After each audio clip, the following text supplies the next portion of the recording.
Jumala. Meni!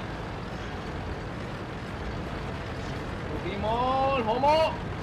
Homo!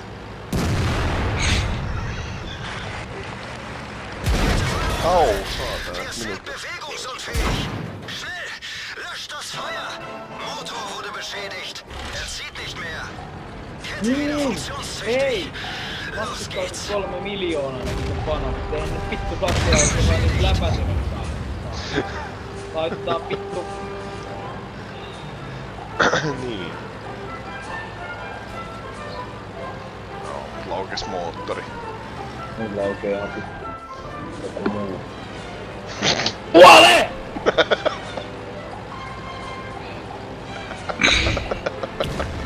Nyt!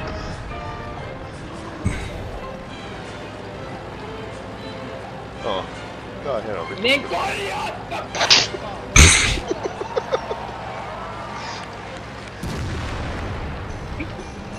Sitten pitää kiivetä tästä pientä kukkua enää koneen jälkeen. Laukeamisen jälkeen. Kuole! Jee!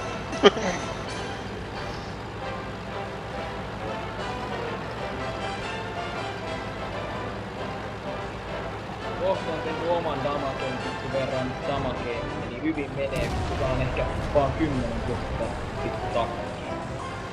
Tulee tämmösen takkiin kans tästä matsista. Kun on palontorjuntakin laue, niin se on 10 tonni jo niinku startti. Itse asiassa mulla on automaatti myös tässä, kun mä saisin jonkun vitun tehty. Tänne kyllä se kiivetä ihan se yksinkertaisesti kun... Ei mulle korjaussarja kehit, se on taas 2,5 tonnia saatana. Nyt saadaan sen vitun puun ja nyt on hommattiin ketä, että mä oon täällä ja sit kohtalee, että BOOM!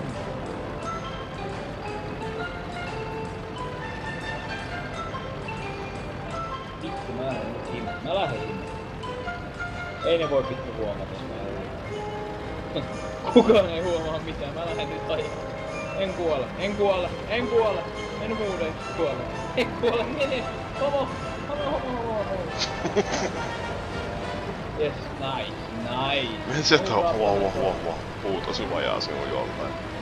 No huu, suojahan se nyt ainakin juhassa. Ai. Ai niin kun nää kaverit sen päätti, et antaa meidän vaan hävitä. Ei pohjutaa sinne pitää. Kunhan nyt selvisin et hengistä tästä matsista, niin olisin hyvin kiitollinen. Tuolla on jotain 3 miljoonaa kavereista tuolla niinku tuolla. En mä tiedä onks ne enää, mutta ainakin tuolla reunalla oli jossain. Tuolla. Aha, Nyt koko nyt spottas joku. No niin, pum. Saatana. Se on siellä mäellä, mutta ei